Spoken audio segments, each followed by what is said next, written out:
Бүйрек қабыну ауруларының бүйректің қабыну ауруы пиелонефрит өту ағымы бойынша екі түрге бөлінетінін алдыңғы видеода айттық. Бірінші ол жедел қабынуы, екінші созылмалы пиелонефрит. Бірінші жедел қабыну кезінде адамның жағдайы қатты нашарлап кетеді, дене температурасы 38-39 градустан асып кетеді, қалтырау болса, оны күтіп отырмай немесе үй жағдайында емдемей, дереу 103 шақырып ауруханаға бару керек. Әсіресе жүкті әйелдер. Себебі бұл жағдайда жедел пиелонефриттің асқынуларының даму қаупі жоғары. Олар бүйректің іріңдеуіне, іріңді ошақтың пайда болуына, одан ол іріңді ошақтардың қанға тарап сепсис болуына әкеледі. Бүйрек жетіспеушілігіне дейін әкелетін ауыр жағдайлар болуы мүмкін. Кейбір қыз-келіншектерде осы пиелонефриттің, циститтің өшуінен көз ашпадым, қайта-қайта мазалайды, қаншама дәрі іштім, түк көмектеспейді деп шағымдар естіп жатамыз.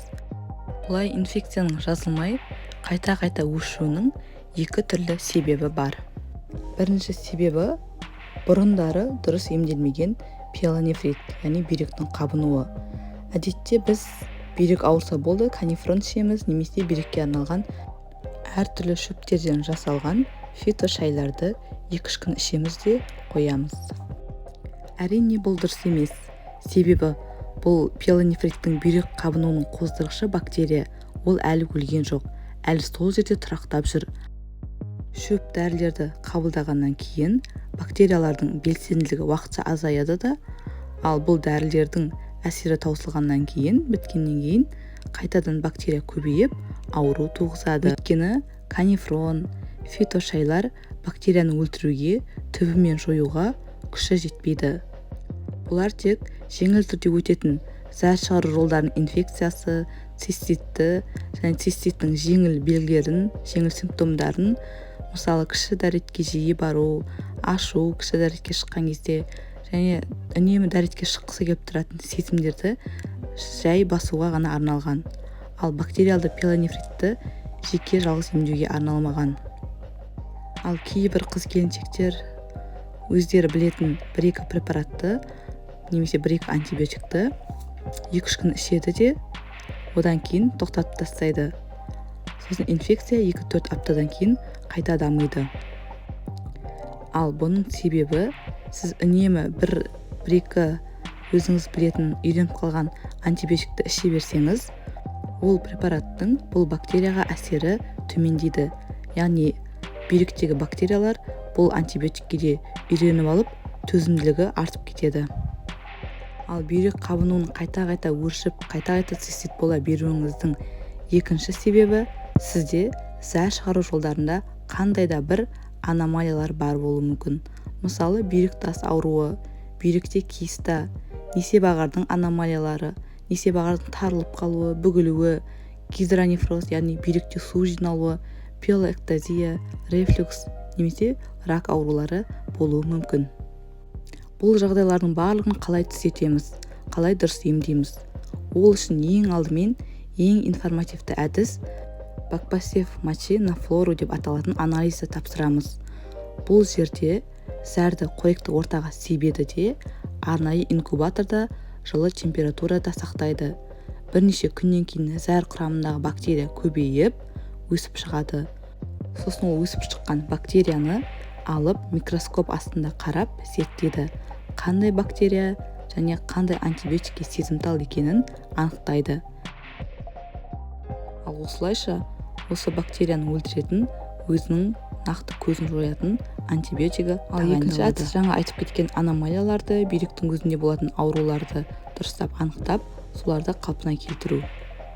Бұндай жағдайлармен уролог маманы айналысады, керек болса операцияда қажет болуы мүмкін.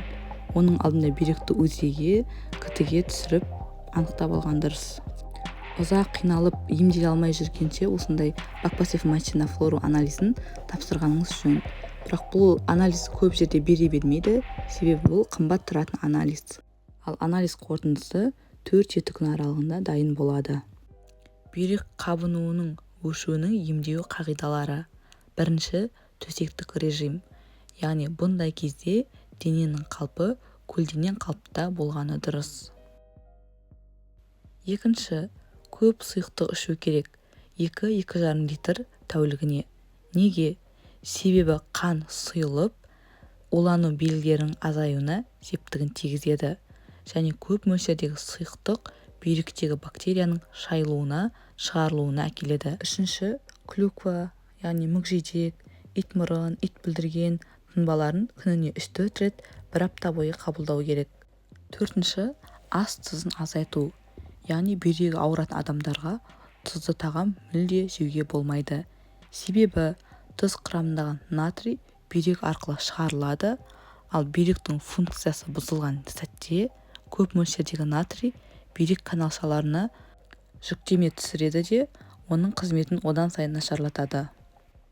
Тәулігіне 5 граммнан артық тұз қабылдамау керек. Бұл 5 грамм дегеніміз 1 шай қасық тұз. 1 шай қасық тұзды тамақтану санына байланысты бөлесіз, сонда өте аз мөлшерде шығады. Тағам дәмсіз болып көрінуі мүмкін, бірақ денсаулығыңызды ойласаңыз, оған да үйреніп кетесіз.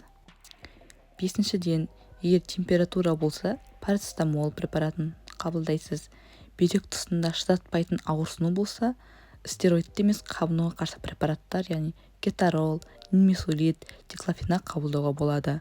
Бірақ оны 2 күннен артық емес қабылдау керек. Күніне 1-2 таблеткадан қабылдау жеткілікті.